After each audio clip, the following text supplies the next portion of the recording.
Bon, bah, les amis, nous sommes en dehors du site. Nous voilà, enfin en dehors. Pas vraiment, puisque comme vous pouvez le voir, il reste encore des temples là qui sont carrément en train d'être déterrés. D'ailleurs, Dieu sait ce qui se trouve en dessous de ces vignes. Voilà, on est juste à la sortie du parc archéologique et il est que 14h37.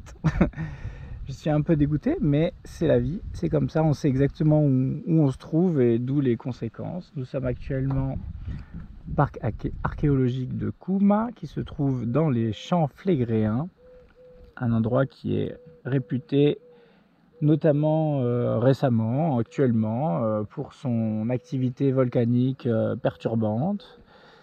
Et actuellement, viennent de se passer 2 petits tremblements de terre à Baïa précisément, donc c'est-à-dire en dessous de Saori, de 3,78, un truc comme ça de magnitude. Donc je n'arrive pas trop à savoir qu'est-ce que c'est qu'est-ce que ça représente.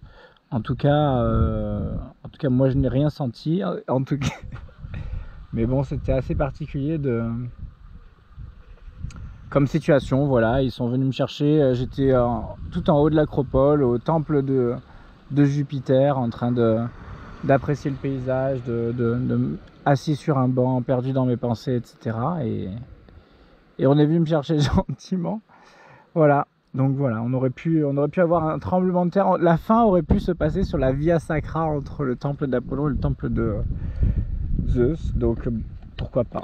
Dans toutes les fins, dans tous les scénarios possibles, c'est pas la pire, quoi. Mais bon, en tout cas, on va aller à la rescousse de Saori, du coup.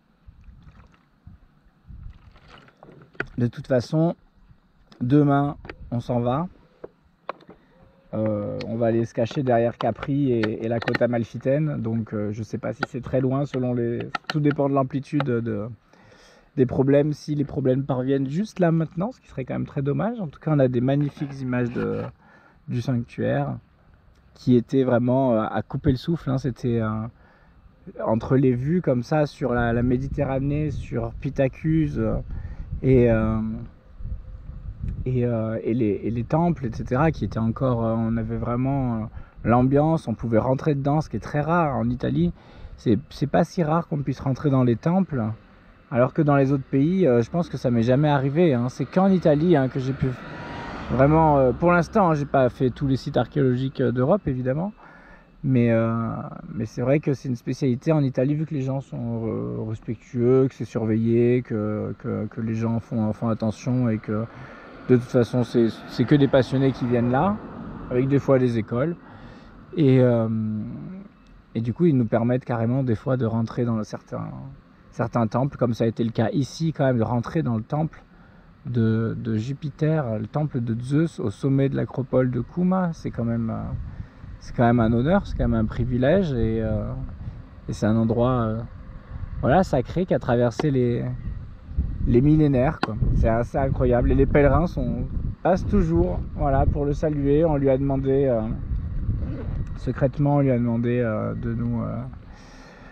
d'épargner le mât de Saori, hein, puisqu'on sait qu'actuellement la chaleur en Méditerranée l'été provoque énormément d'orages tous les étés. Tous les soirs, ou un soir sur deux, on a des orages qui sont très très pénibles, qui empêchent de faire des navigations de nuit agréables. Alors c'est près de la côte, hein, mais bon, quoi qu'il arrive, on n'aime jamais trop jouer avec ça.